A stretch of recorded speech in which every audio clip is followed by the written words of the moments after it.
நாட்டின் ஒப்பற்ற தலைவர் மட்டுமல்ல, உலகத்தின் ஒப்பற்ற தலைவர். உலக நாடுகள் என்ன செய்ய வேண்டும் என்று நமது தலைவனை கேட்டு செய்கிற ஒரு மாபெரும் தலைவரை நாம் பெற்றிருக்கிறோம். மீண்டும் அவர் பிரதமராக பதவி ஏற்பதற்கு முன்பு தமிழக தாய்மார்களின் வாழ்த்துக்களை பெற வந்திருக்கிற நமது மாண்புமிகு மரியாதைக்குரிய போற்றுதலுக்குரிய ஐயா பாரத பிரதமர் மீண்டும் மூன்றாவது முறையாக பதவி இருக்கிற ஐயா பாரத பிரதமர் அவர்களை அன்போடு அழைக்கிறோம்.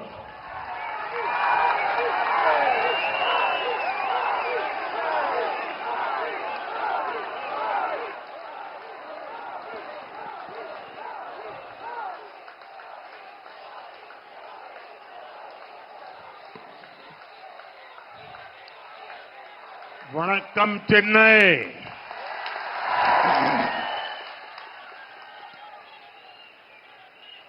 Every time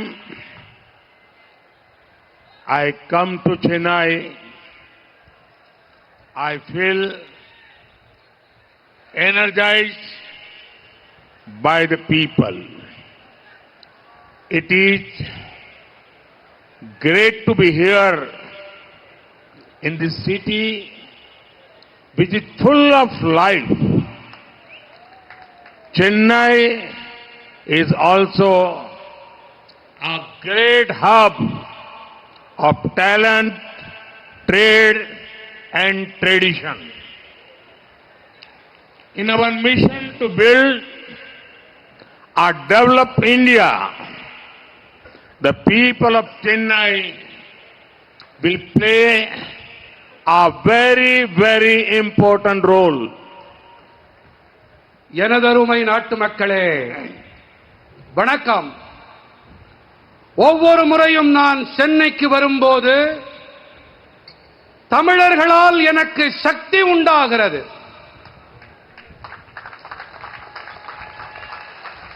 உயிர்ப்பும் துடிப்பும் நிரம்பி இருக்கும் இந்த நகரத்திற்கு வருவது மிக அருமையாக இருக்கிறது. திறமைகள், வர்த்தகம், பாரம்பரியம் ஆகியவற்றின் மைய புள்ளி சென்னை.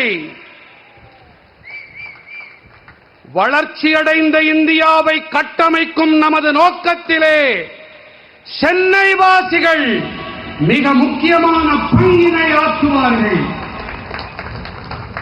साथियों, तमिलनाडु के प्रति मेरा लगाव बहुत पहले से है. मुझसे आपका प्रेम भी बहुत पुराना है, लेकिन इधर कुछ वर्षों से मैं जब भी तमिलनाडु आता हूं, कुछ लोगों के पेट में दर्द होने लगता है.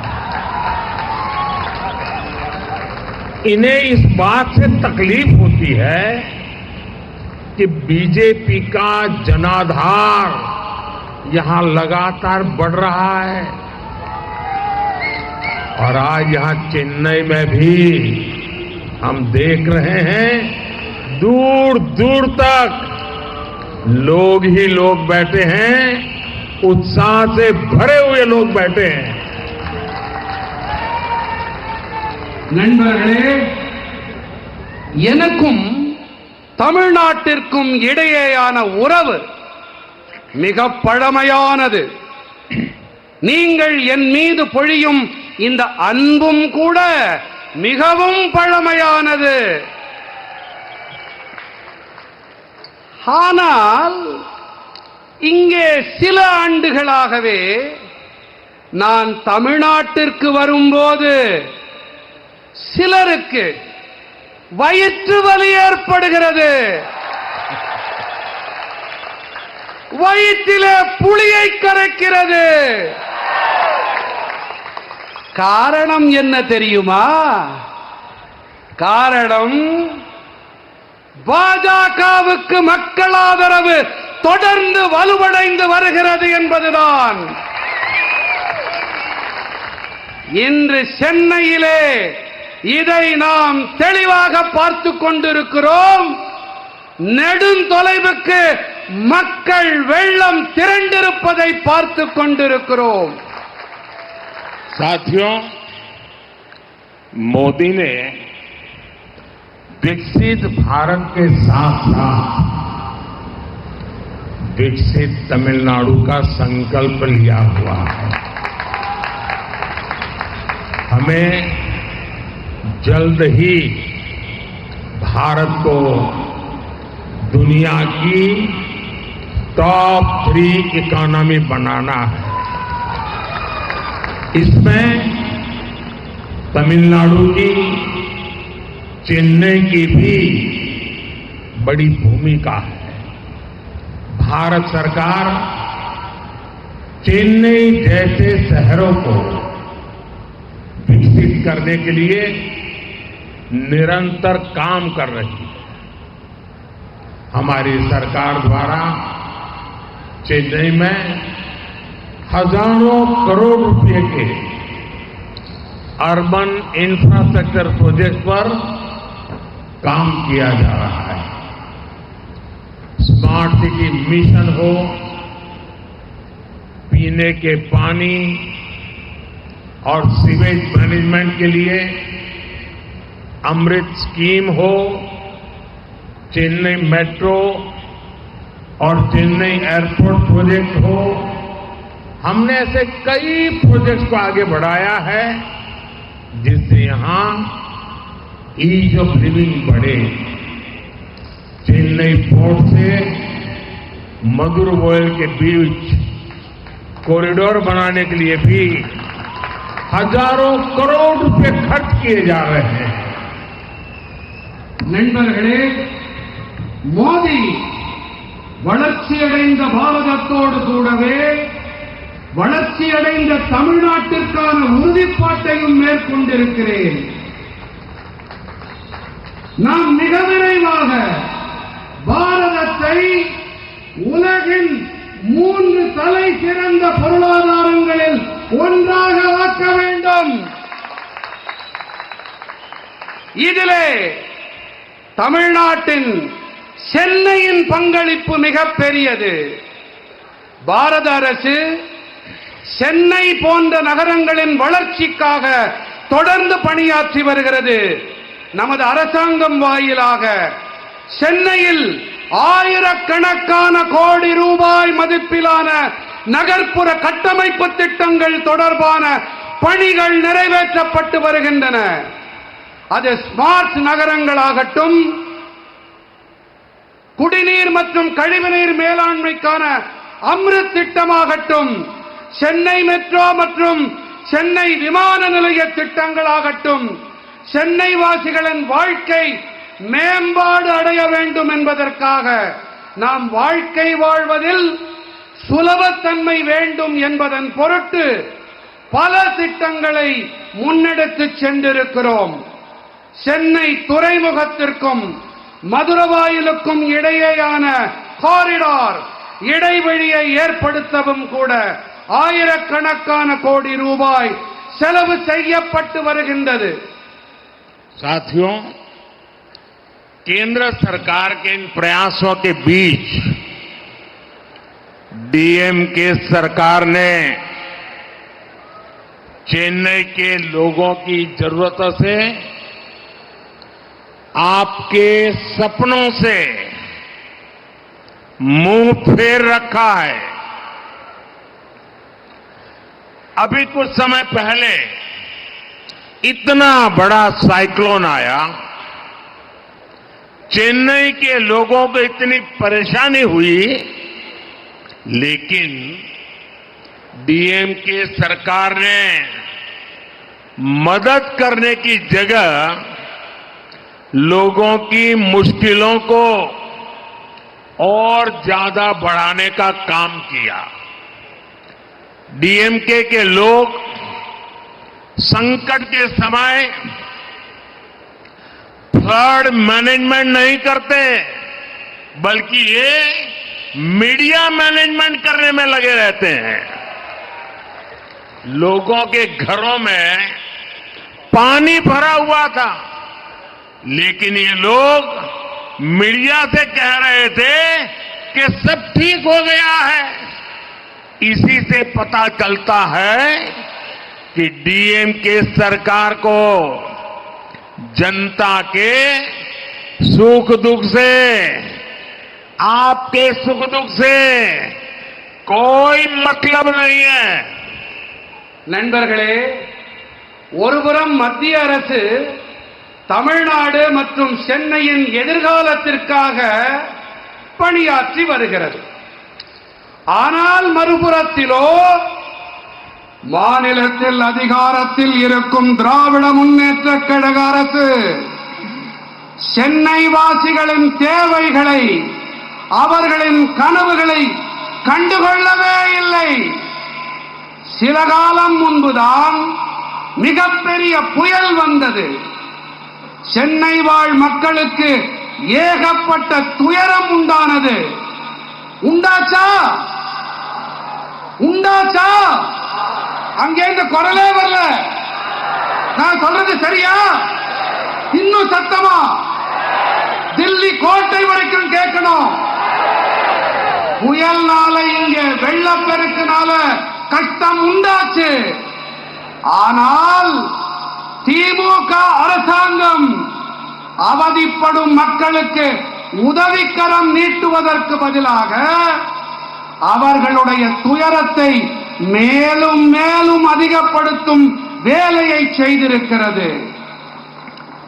திமுகவை சேர்ந்தவர்கள் பெருவெள்ள பெருந்துயர் காலத்திலே வெள்ள மேலாண்மையை செய்வதில்லை. மாறாக என்ன செய்கிறார்கள்? ஊடக மேலாண்மையை செய்கிறார்கள். ஊடகங்களை சரிகட்டுகிறார்கள். சரியா? மக்களின் வீடுகளுக்குள்ளே வெள்ள நீர் நிரம்பிவிட்டது. ஆனால் இவர்கள் ஊடகங்களிலே என்ன சொல்லுகிறார்கள்? பாலும் தேனும் ஓடுகிறதாம், வெள்ள நீர் ஓடவே இல்லை என்கிறார்கள்.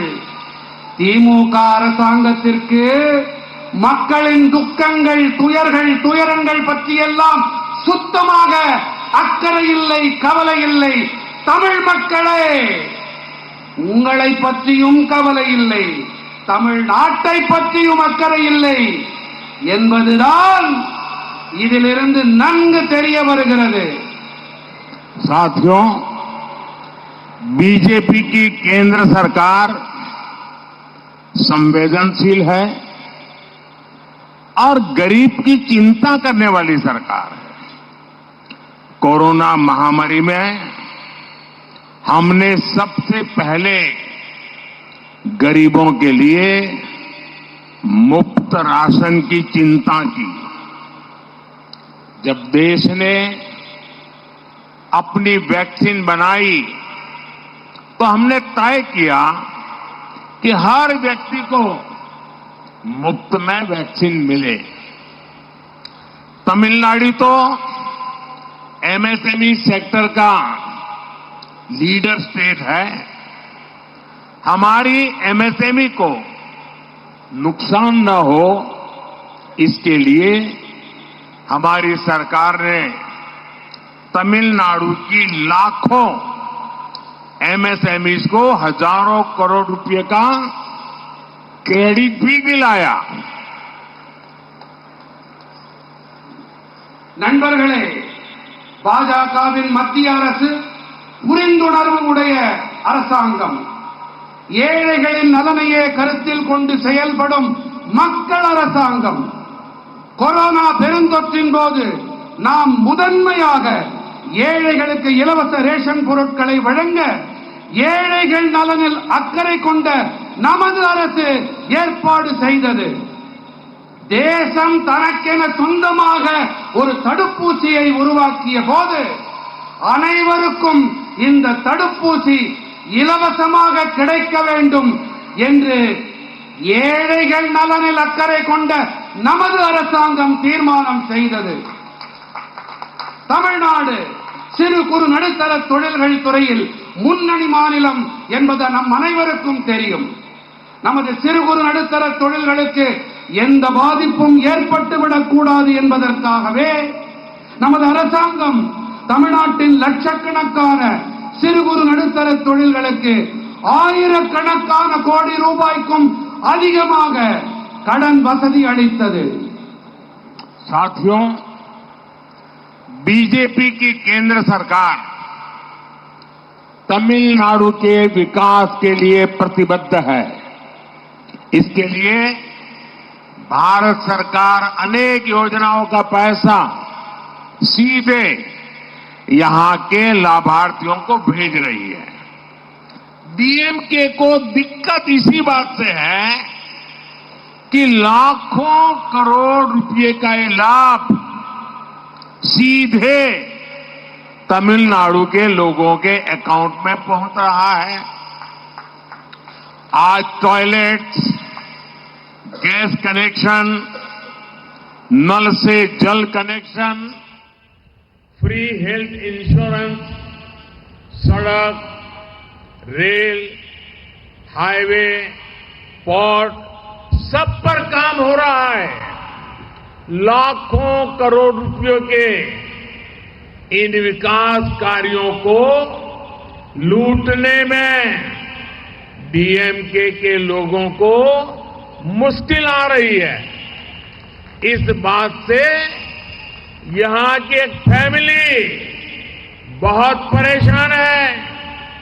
इसलिए ये डीएमके के लोग सोच रहे हैं कि अगर पैसे नहीं तो कम से कम इन कामों का क्रेडिट ही खा सके, लेकिन उसमें भी उन्हें सफलता नहीं मिल रही। मैं डीएमके को बताना चाहता हूं, मोदी तमिलनाडु के विकास का पैसा आपको लूटने नहीं देगा और जो पैसा आपने लूटा है वो वसूल कर वापस तमिलनाडु के लोगों पर खर्च किया जाएगा। ये मोदी की गारंटी है। இது மோடியின் கேரண்டி। நண்பர்களே, பாஜகவின் மத்திய அரசு தமிழ்நாட்டின் வளர்ச்சிக்காகவும் முன்னேற்றத்திற்காகவும் கச்சை கட்டிக்கொண்டு பணியாற்றி வருகின்றது. இதன் பொருட்டு பாரத அரசு பல திட்டங்களின் தொகையை நேரடியாக இங்கே பயனாளிகளுக்கு அனுப்பிவிடுகிறது. லட்சக்கணக்கான கோடி ரூபாய் ஆதாயங்கள் இப்போது நேரடியாக மக்களின் வங்கி கணக்குகளை சென்றடைகின்றன என்பதுதான் திமுகவிற்கு மிகப்பெரிய வருத்தம். சரியா?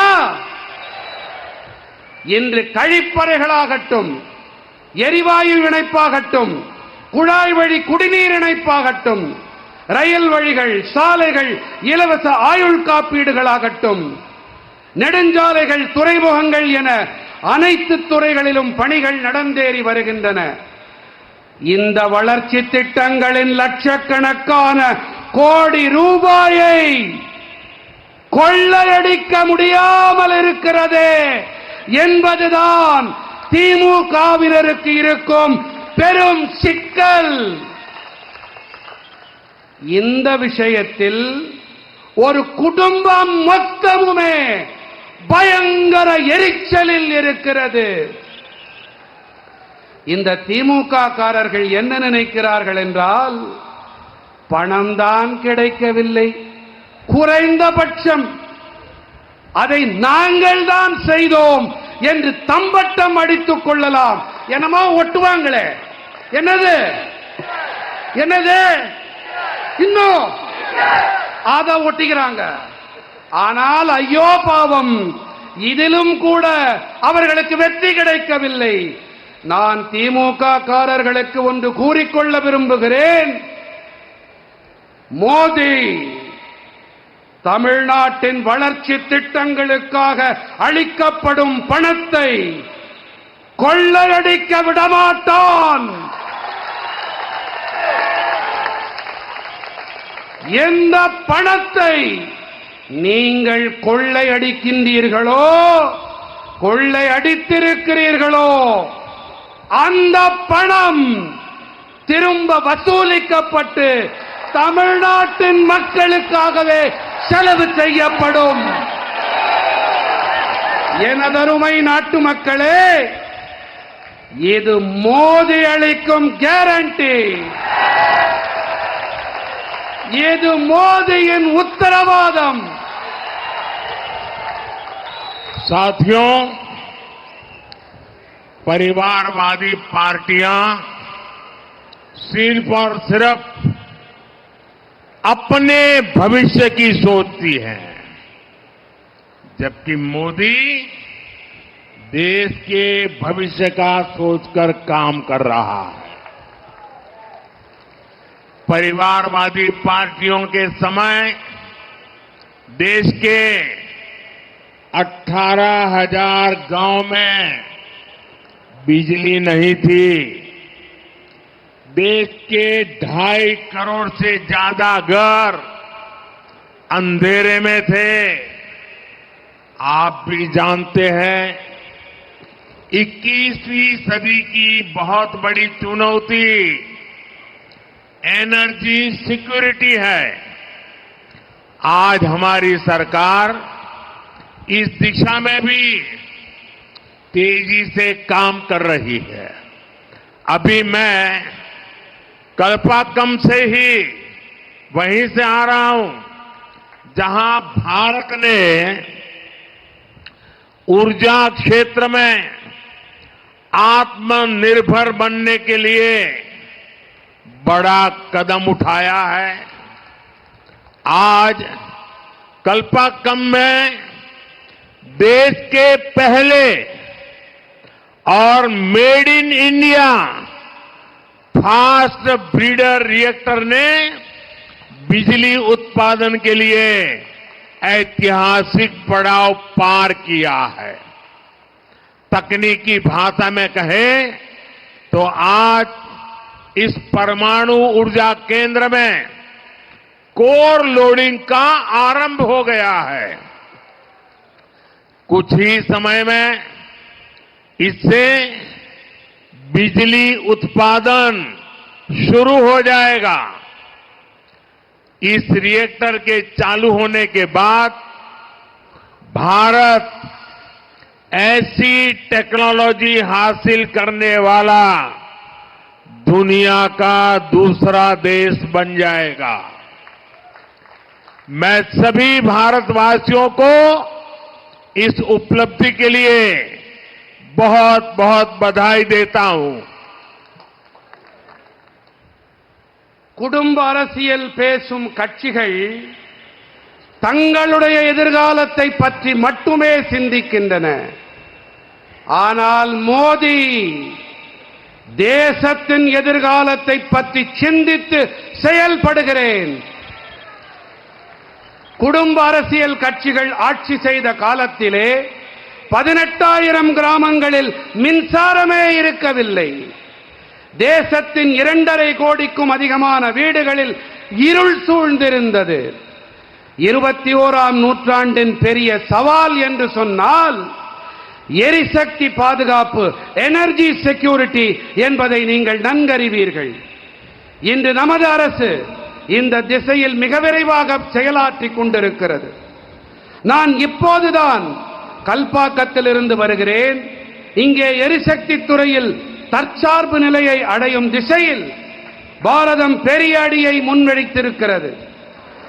இந்த கல்பாக்கத்திலே தயாரிக்கப்பட்ட ஃபாஸ்ட் பிரீடர் அணு ஆலையானது மின்சார உற்பத்திக்காக வரலாற்று சிறப்புமிக்க நிலையை கடந்திருக்கிறது. தொழில்நுட்ப முறையிலே சொன்னால் இன்று இந்த அணுசக்தி மையத்தில் கோர் லோடிங் தொடங்கிவிட்டது. சில காலத்திலேயே இதன் மூலம் மின் உற்பத்தி தொடங்கப்பட்டுவிடும். இந்த அணு உலை தொடங்கப்பட்டிருப்பதற்கு பிறகு பாரதம் இப்படிப்பட்ட தொழில்நுட்பத்தை பெற்றிருக்கும் நாடுகளில் இரண்டாவது நாடாக ஆகிவிடும். இந்த சாதனைக்காக நான் பாரத நாட்டவர்கள் அனைவருக்கும் என் நல்வாழ்த்துக்களை தெரிவித்துக் கொள்ளுகிறேன். साथियों, जब संकल्प बड़े हो तो परिश्रम भी उतना ही ज्यादा करना पड़ता है. साल 2024 की शुरुआत, अब उसको बहुत ज्यादा सप्ताह नहीं गुजरे हैं. अभी तो हम मार्च की शुरुआत में हैं, लेकिन ये कालखंड दिखाता है कि भारत अपनी ऊर्जा जरूरतें पूरी करने के लिए कितने बड़े स्केल पर काम कर रहा है.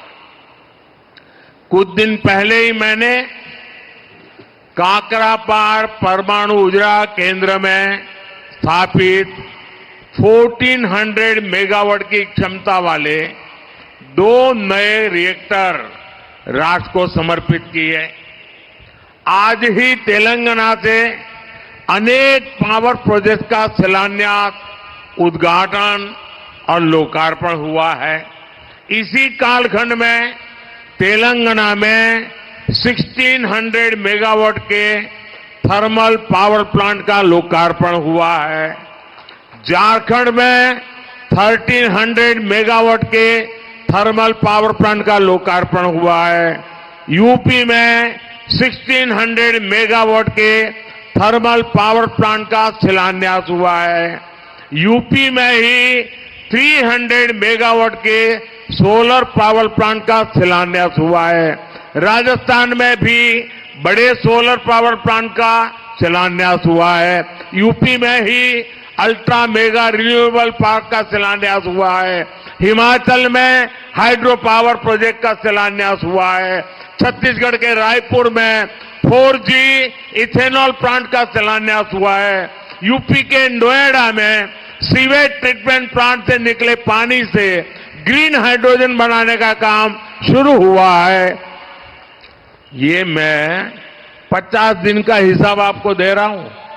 ये 50 दिन में सिर्फ एनर्जी के क्षेत्र में क्या काम हुआ है, मैं इसकी बात कर रहा हूं. विकास कैसे होता है, स्केल कितना बड़ा होता है, इसका अंदाज देश को आएगा.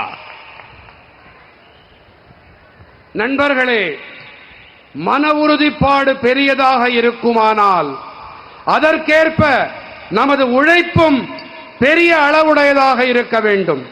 2024ஆம் ஆண்டு தொடங்கி சில வாரங்களே ஆகியிருக்கின்றன. ஆனால் இந்த காலகட்டத்தில் பாரதம் தனது எரிசக்தி தேவைகளை நிறைவு செய்து கொள்வதில் பெரிய வீச்சில் செயல்பட்டு வருகிறது. சில நாட்கள் முன்பாகத்தான் நான் காக்கராபார் அணுசக்தி மையத்தில் நிறுவப்பட்டிருக்கும் 1400 மெகாவாட் திறன் கொண்ட 2 புதிய ஆலைகளை தேசத்திற்கு அர்ப்பணித்து வந்திருக்கிறேன். இன்றுதான் தெலங்கானாவின் பல ஆற்றல் திட்டங்களுக்கான அடிக்கல் நாட்டப்பட்டன, திறந்து வைத்து மக்களுக்கு அர்ப்பணிக்கப்பட்டிருக்கின்றன. தெலங்கானாவில் 1600 மெகாவாட் அனல் மின் நிலையம் நாட்டிற்கு அர்ப்பணிக்கப்பட்டிருக்கிறது. ஜார்க்கண்டில் 1300 மெகாவாட் திறன் கொண்ட அனல் மின் நிலையத்திற்கு அடிக்கல் நாட்டப்பட்டிருக்கிறது. இதே ஊபியில் 300 மெகாவாட் திறன் கொண்ட சூரிய சக்தி ஆலைக்கும் அடிக்கல் நாட்டப்பட்டிருக்கிறது. உத்தரப்பிரதேசத்திலே 1600 மெகாவாட் திறன் கொண்ட அனல் மின் நிலையத்திற்கு அடிக்கல் நாட்டப்பட்டிருக்கிறது. ராஜஸ்தானத்திலும் கூட பெரிய சூரிய சக்தி ஆலைகளுக்கும் அடிக்கல் நாட்டப்பட்டிருக்கின்றன. ஊபியில் மிகப்பெரிய புதுப்பிக்கவல்ல எரிசக்தி பூங்காவிற்கு அடிக்கல் நாட்டப்பட்டிருக்கிறது. இமாச்சல பிரதேசத்தில் புனல் மின் நிலையத்தின் திட்டத்திற்கும் அடிக்கல் நாட்டு விழா நடந்தேறி இருக்கிறது. சத்தீஸ்கடிலே ராய்ப்பூரிலே 4G எத்தனால் ஆலைக்கு அடிக்கல் நாட்டப்பட்டிருக்கிறது. ஊபியிலே நொய்டாவிலே கழிவுநீர் சுத்திகரிப்பு ஆலையிலிருந்து வெளியேறும் நீர் மூலம் பசுமை ஹைட்ரஜன் தயாரிக்கும் பணி தொடங்கப்பட்டிருக்கிறது. இது கடந்த சில நாட்களில் செய்யப்பட்டிருக்கும் அடிக்கல் நாட்டு விழா திறப்பு விழாவுக்கான பட்டியலை மட்டுமே உங்களுக்கு அளித்திருக்கிறேன்.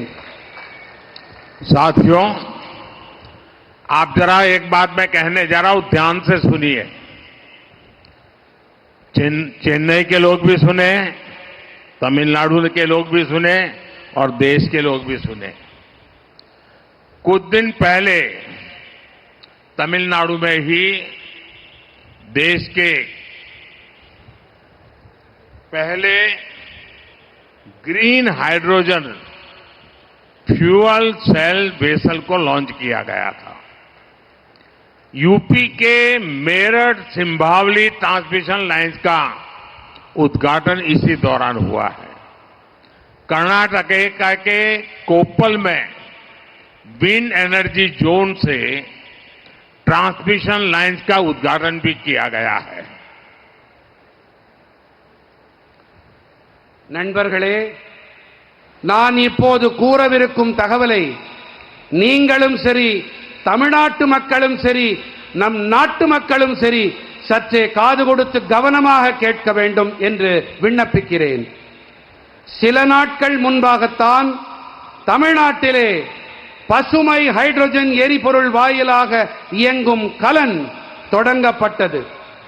ஊபியிலே மேரட் சிம்பாவலி டிரான்ஸ்மிஷன் லைன்கள் கூட இந்த காலகட்டத்திலேதான் தொடங்கப்பட்டிருக்கின்றன. साथियों, जो एक महत्वपूर्ण बात मैं कहना चाहता हूं, भारत सरकार द्वारा 1 करोड़ परिवारों को मुफ्त बिजली, ये आपके लिए है, चेन्नई के लिए है, तमिलनाडु के लिए है, देश के लिए है, विशेष करके मध्यम वर्ग के लिए मुफ्त बिजली, जीरो बिल मुफ्त बिजली देने वाली पीएम सूर्यघर मुफ्त बिजली योजना भी शुरू की गई है। इस योजना पर सरकार 75,000 करोड़ रुपए खर्च करने जा रही है। बिजली से जुड़े ऐसे अनेक प्रोजेक्ट्स भारत को बिजली सेक्टर में आत्मनिर्भर बनाएंगे और इसमें तमिलनाडु की बहुत बड़ी भूमिका रहेगी। आप अपने घर में सोलार से बिजली बना सकेंगे। 300 यूनिट बिजली आपका जीरो बिल, और ज्यादा बिजली पैदा करेंगे तो सरकार खरीदेगी, आपको बिजली बेच करके कमाई होगी। हर परिवार की बिजली खुद की होगी, बिजली बेचकर कमाई भी होगी। நண்பர்களே, பாரத அரசு வாயிலாக 1 கோடி குடும்பங்களுக்கு இலவச மின்சாரம் அளிக்கும் பிஎம் சூரியகர் சூரிய வீடுகள் இலவச மின்சாரம் வழங்கும் திட்டமும் தொடங்கப்பட்டிருக்கிறது. உங்களுக்கு மின்சாரத்துக்கான கட்டணம் இருக்காது. உங்க வீட்டில் நீங்க இந்த கருவிகளை பொருத்தினா மட்டும் போதும். உங்களுக்கு கிடைக்கக்கூடிய மின்சாரம் இலவசமா இருக்கும்.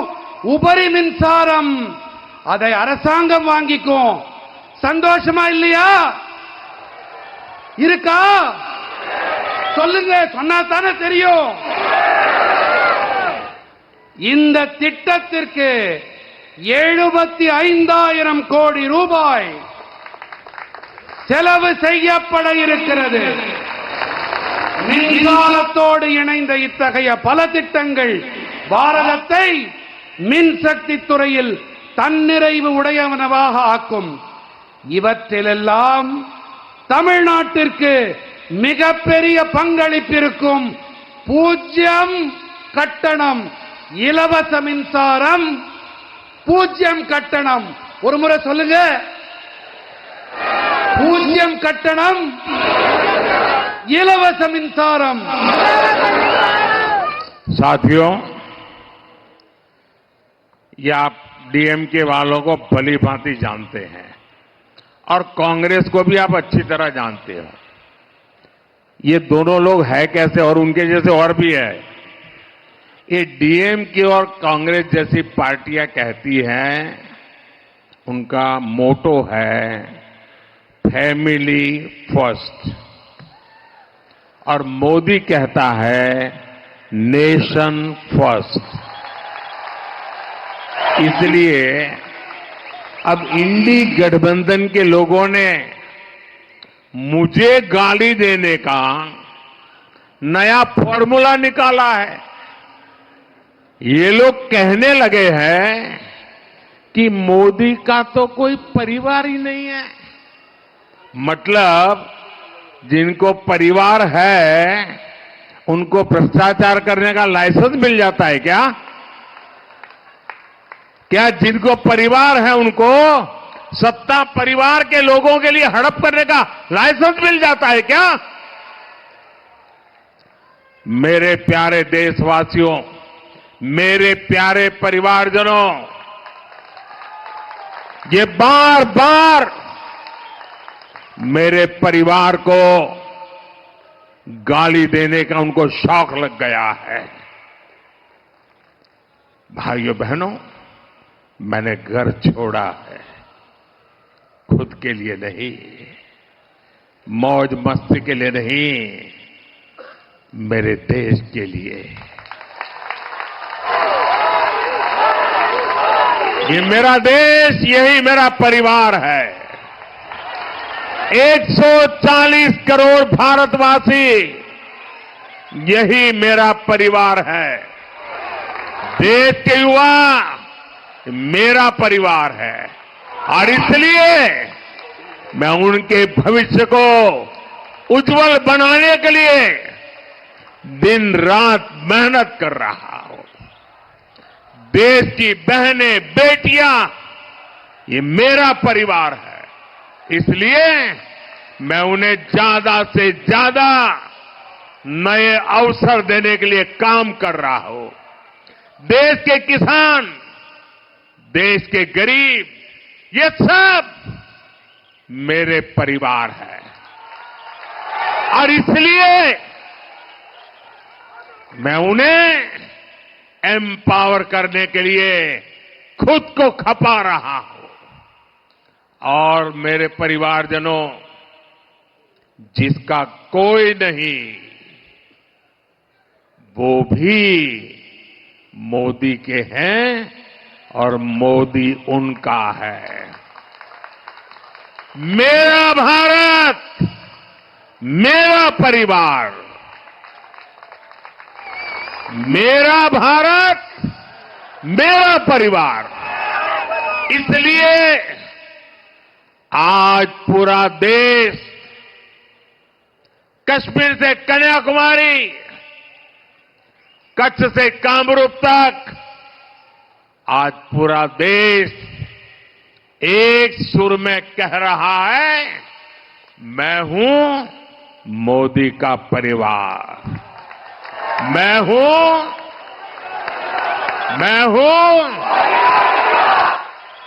नान मोदियन कुडुंबम,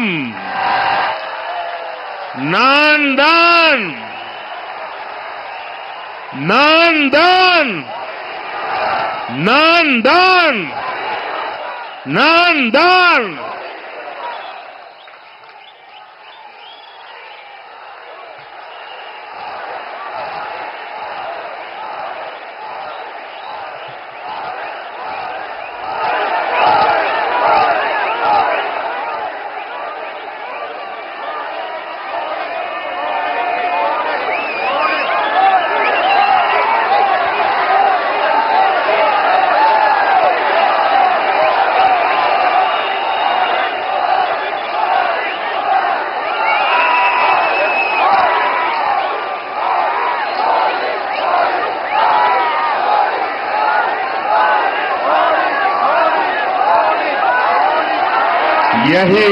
यही मेरा परिवार है।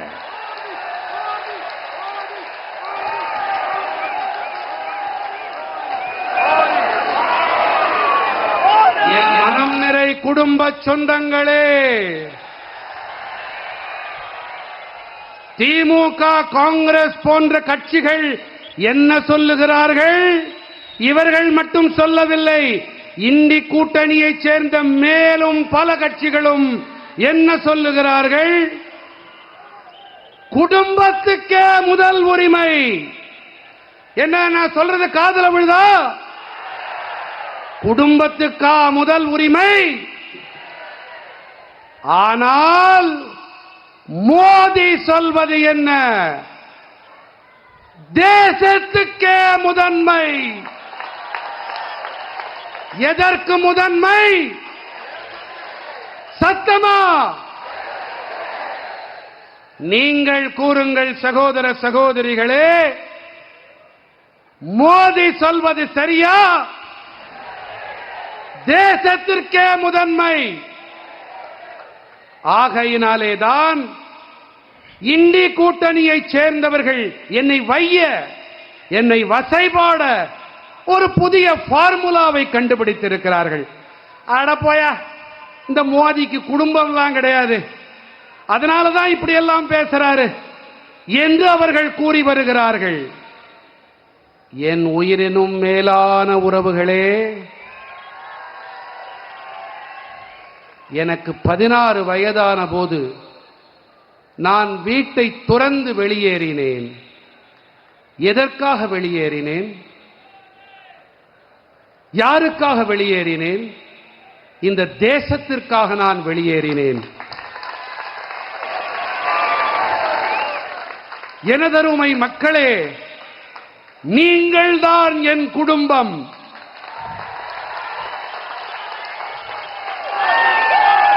பாரத நாட்டின் மக்கள்தான் என்னுடைய குடும்பத்தார்.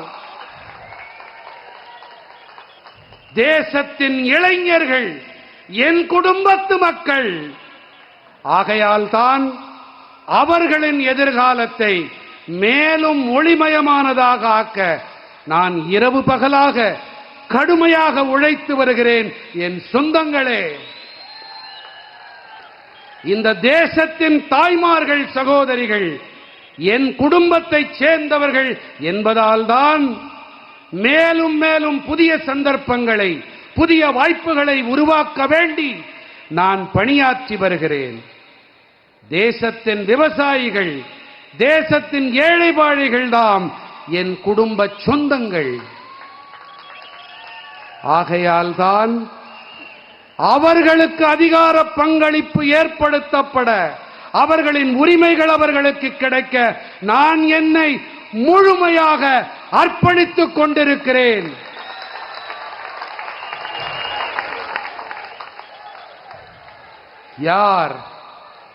யாருமே இல்லாதவர்களோ, யார் நிராதரவாக இருக்கிறார்களோ, யார் அனாதைகளோ, யாருக்கு யாருமே இல்லையோ, அவர்களும் இந்த மோடியை சேர்ந்தவர்கள்தான்.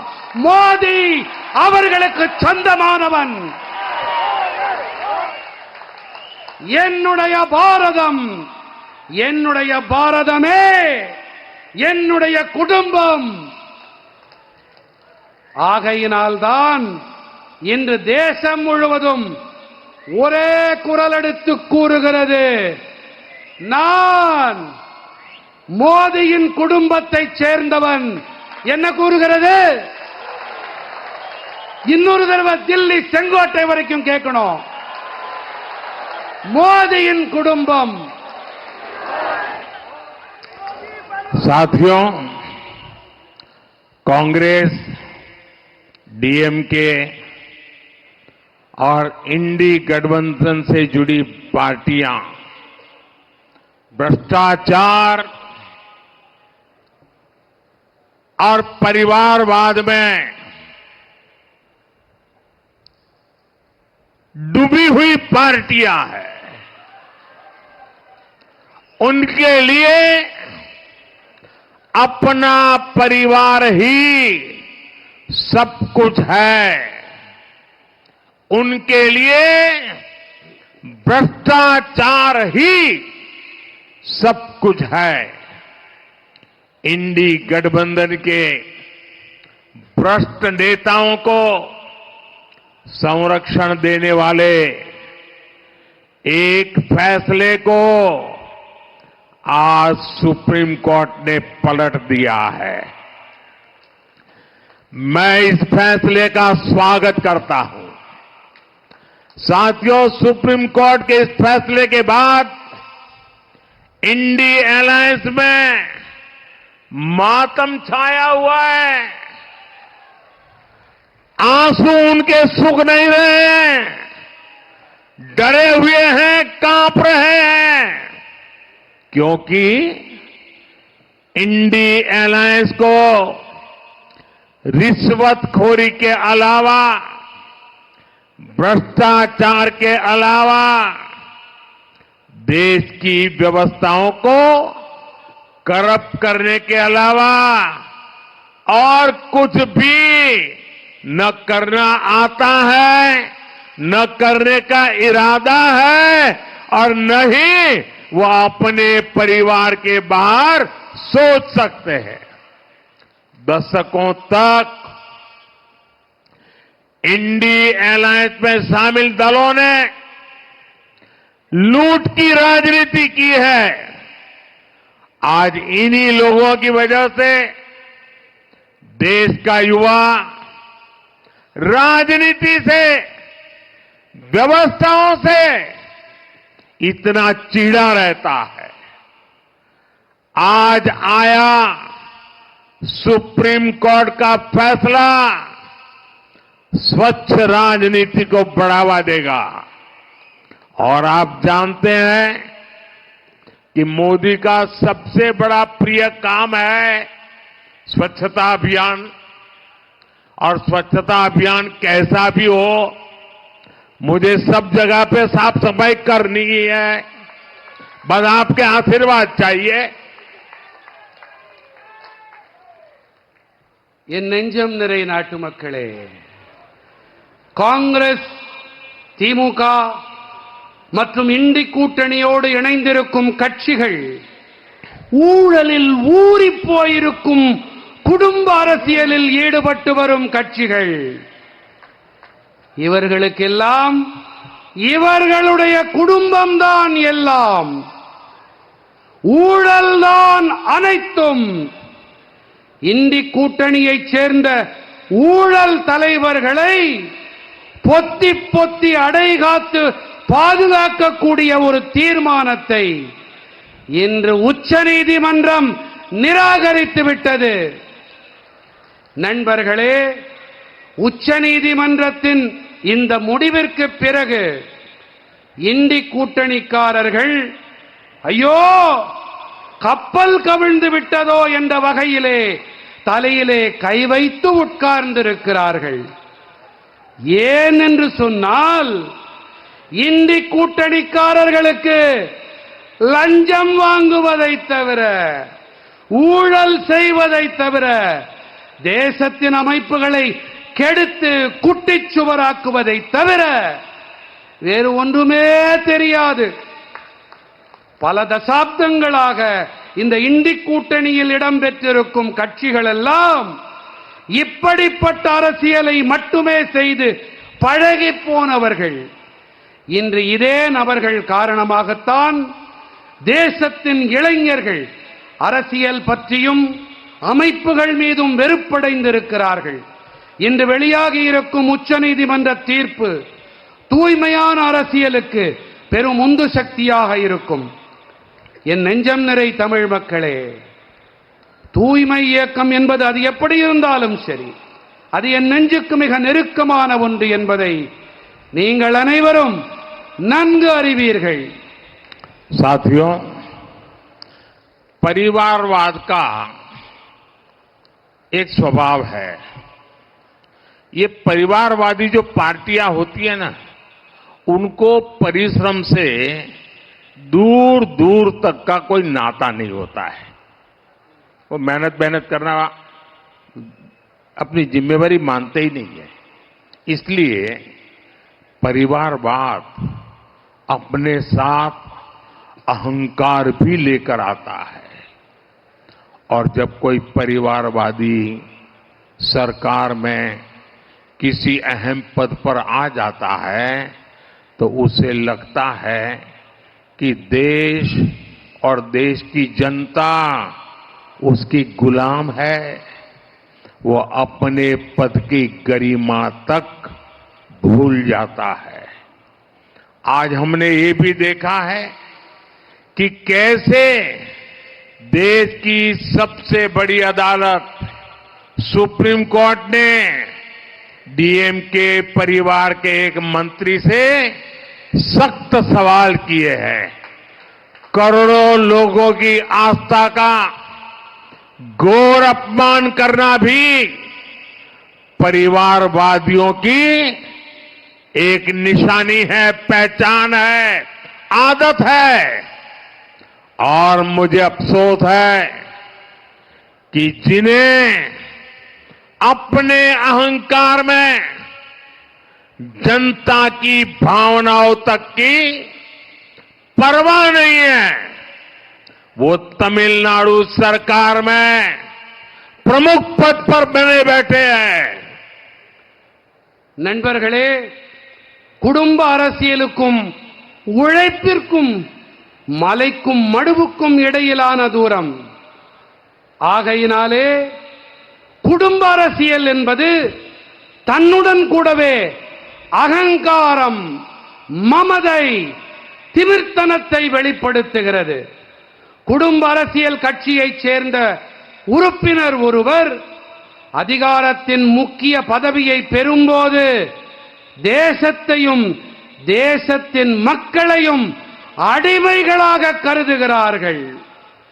தனது பதவிக்கென இருக்கும் மாட்சிமை கண்ணியத்தையும் கூட அவர்கள் மறந்து போகிறார்கள். விளையாட்டாக, என்னது விளையாட்டாக, மறுபடியும் சொல்லுங்க, விளையாட்டாக கடந்து போகிறார்கள். தேசத்தின் மிகப்பெரிய நீதிமன்றமான உயர் நீதிமன்றம் திமுக குடும்பத்தின் ஒரு அமைச்சரிடத்திலே கடுமையான வினாக்களை எழுப்பியிருக்கிறது என்பதையும் நாம் இன்று பார்த்தோம். கோடிக்கணக்கான மக்களின் நம்பிக்கையை கொச்சைப்படுத்தி காலில் போட்டு மிதித்து அவமானம் செய்வதும் கூட குடும்ப அரசியல் நடத்துபவர்களின் லட்சியம், அடையாளம். சகோதர சகோதரிகளே, தங்களுடைய அதிகாரம், அகங்காரம், மமதை காரணமாக மக்களின் உணர்வுகளை கொஞ்சம் கூட மதிக்காத ஒருவர் இன்னமும் கூட தமிழ்நாடு அரசின் முக்கிய பதவியில் இடம் பெற்றிருக்கிறார். இது கவலை அளிக்கும் விஷயம். साथियों, आज मैं एक गंभीर विषय की भी चर्चा करना चाहता हूं. मैं अपनी एक चिंता साझा करना चाहता हूं और मैं चाहता हूं कि तमिलनाडु का हर मां बाप मेरी इस चिंता को समझे. मुझे आपके बच्चों की चिंता है, मुझे आपके बेटे बेटियों की चिंता है और इसलिए मैं बहुत चिंता के साथ, बड़ी गंभीरता के साथ मेरे दिल का एक दर्द आपसे साझा करना चाहता हूं. आप जानते हैं कि तमिलनाडु में सत्तारूढ़ पार्टी के संरक्षण में ड्रग्स के गिरोह पनप रहे हैं और जो जानकारियां मेरे पास आ रही हैं वो चिंताजनक है. मुझे आपकी आने वाली पीढ़ी की चिंता है, मुझे आपके बेटे बेटियों की चिंता है. आपको ऐसी पार्टी से बहुत सावधान रहने की जरूरत है जो आपके बच्चों का भविष्य तबाह होता देख रही है, आंखें मूंद करके बैठी है. आप लोग भाजपा को मजबूत करेंगे तो तमिलनाडु के दुश्मनों पर भी कार्रवाई और तेज होगी. और ये मोदी की गारंटी है. இது மோடியின் கேரண்டி. நண்பர்களே, நான் என்னுடைய உரையை நிறைவு செய்யும் முன்பாக என் மனதை அரிக்கும் ஒரு கவலையை உங்களோடு பகிர்ந்து கொள்ளுகிறேன். என்னுடைய இந்த கவலை தமிழ்நாட்டைச் சேர்ந்த பல பெற்றோர்கள் மனதிலும் கண்டிப்பாக இருக்கிறது என்பது எனக்கு தெரியும். அது ஆட்சி அதிகாரத்திலே இருக்கும் கட்சியின் ஆதரவிலே தமிழ்நாட்டிலே போதைப் பொருட்கள் தங்கு தடையில்லாமல் அங்கிங்கனாதபடி அனைத்து இடங்களிலும் புழங்கி வருகிறது என்பதுதான் என் மனதை உருக்கும், என் மனதை அரித்தெடுக்கும் அந்த கவலை. இந்த கவலை இங்கே உங்களுக்கு இருக்கிறதா? இங்கே பெற்றோர்கள் இருக்கின்றீர்களே, உங்களுக்கு இருக்கிறதா? இன்னும் பலமாக தமிழ்நாட்டிலே இருக்கும் அனைத்து பெற்றோர்களின் சாட்சியாக, அவர்களுக்கான அடையாளமாக நீங்கள் உங்கள் குரலை ஒலிக்கிறீர்கள். மேலும் பலமாக ஒலியுங்கள். அந்த கவலை இருக்கிறதா? உங்கள் மனதை அரித்தெடுக்கும் அதே கவலை, உங்கள் குழந்தைகளை பற்றிய அந்த கவலை என்னையும் அரித்து தின்கிறது.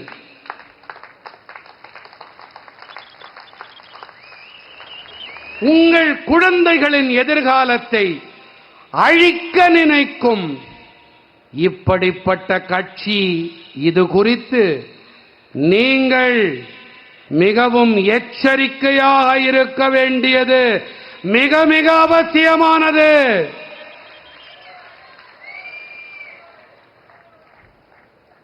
இன்றைய குழந்தைகள் மட்டுமல்ல, நாளைய தலைமுறையும் இதனால் பாதிக்கப்படும். இது அபாயத்தின் அறிகுறி. நீங்கள் பாஜகவை பலப்படுத்தினால் தமிழ்நாட்டின் எதிரிகளின் மீதான நடவடிக்கை மேலும் விரைவுபடுத்தப்படும்.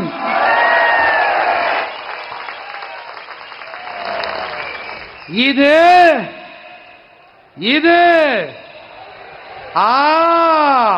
மோடி அளிக்கும் கேரண்டி. யார் அளிக்கும் கேரண்டி? பலமா? காஷ்மீர்ல இருந்து கன்னியாகுமரி வரை, இப்போ காமரூபத்திலிருந்து கட்ச் வரைக்கும் கேட்கணும். யார் அளிக்கும் கேரண்டி? யார் அளிக்கும் கேரண்டி? साथियों, विकसित तमिलनाडु के लिए हम सबको मिलकर काम करना है. विकसित तमिलनाडु से ही विकसित भारत का रास्ता मजबूत होगा और हम ये संकल्प लेकर के चले हैं. हम विकसित भारत बनाकर रहेंगे. நண்பர்களே, வளர்ச்சியடைந்த தமிழ்நாட்டின் பொருட்டு நாம் அனைவரும் இணைந்து பணியாற்ற வேண்டும். பணியாற்றலாமா? சத்தமா? வளர்ச்சியடைந்த தமிழ்நாடு ஏற்படும் போதுதான் வளர்ச்சியடைந்த பாரதத்தின் பாதை வலுப்படும், துலக்கப்படும். நாம் வளர்ச்சியடைந்த பாரதத்தை உருவாக்கியே தீருவோம். आप इतनी बड़ी संख्या में हमें आशीर्वाद देने आए हैं. दिल्ली में एयर कंडीशन कमरों में बैठ करके जो राजनीति की कथाएं क्रिएट करने में लगे रहते हैं, खबरों को मैन्युफैक्चर करने में लगे रहते हैं, ये चेन्नई का दृश्य आज उनकी भी नींद खराब कर देगा कि तमिलनाडु जग चुका है, एनडीए के साथ जुड़ चुका है। எனதருமை நாட்டு மக்களே, இத்தனை பெரிய எண்ணிக்கையிலே நீங்கள் எனக்கு ஆசிகளை வழங்க வந்திருக்கிறீர்கள். ஆனால் தில்லியின் குளிர்சாதன அறைகளிலே அமர்ந்திருக்கும் சில பேர்கள், அவர்களுக்கு இந்த காட்சி இங்கே அலைகடல் என திரண்டிருக்கும் உங்களை பார்த்து அவர்கள் தமிழ்நாடு என்டிஏ பாஜகவிலே இணைந்து விட்டது என்று மிரண்டு போவார்கள், நடுங்கி போவார்கள். मेरे साथ बोलिए भारत माता की। पूरी ताकत से दोनों हाथ ऊपर करके बोलिए भारत माता की, भारत माता की, भारत माता की। वंदे वंदे वंदे वंदे वंदे। बहुत बहुत धन्यवाद।